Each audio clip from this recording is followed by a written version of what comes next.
Dodge Caravan. Ito ang problema niya, mausok na puti at palyado.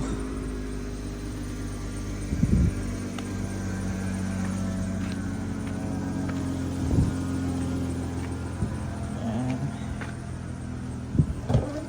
Meron siyang check engine dito.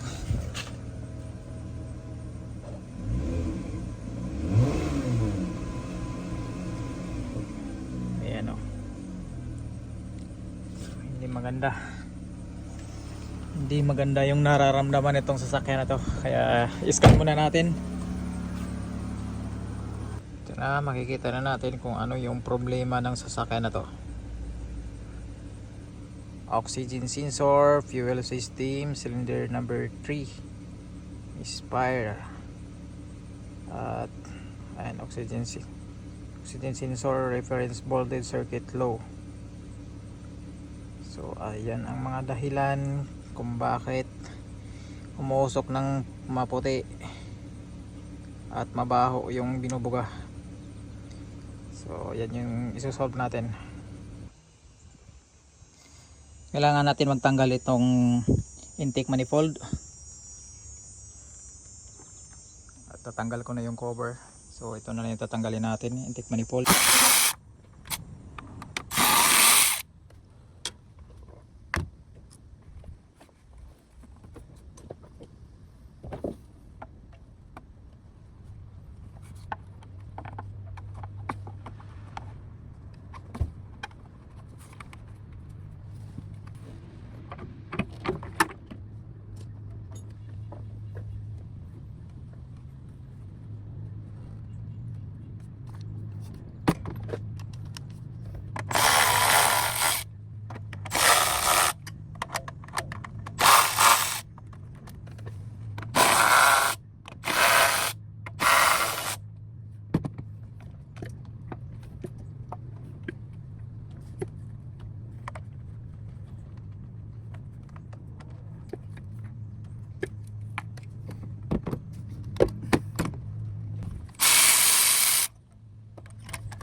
Ito na yung finished product ng ginawa natin.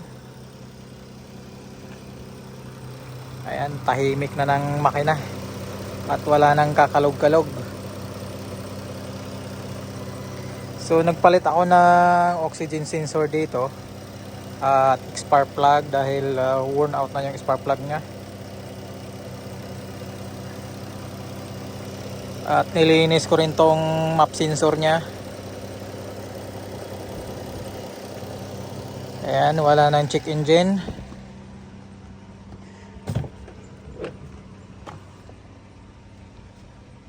Ayan, malinaw na yung nasa dashboard, wala nang lumalabas na check engine dyan. At siyempre wala na rin yung usok nya. Ayan, malinaw na yung binubuga at hindi na pupugak-pugak.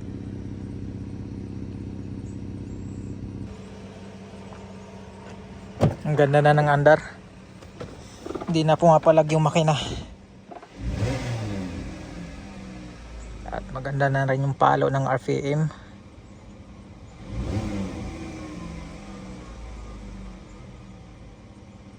Yun o. So ayos.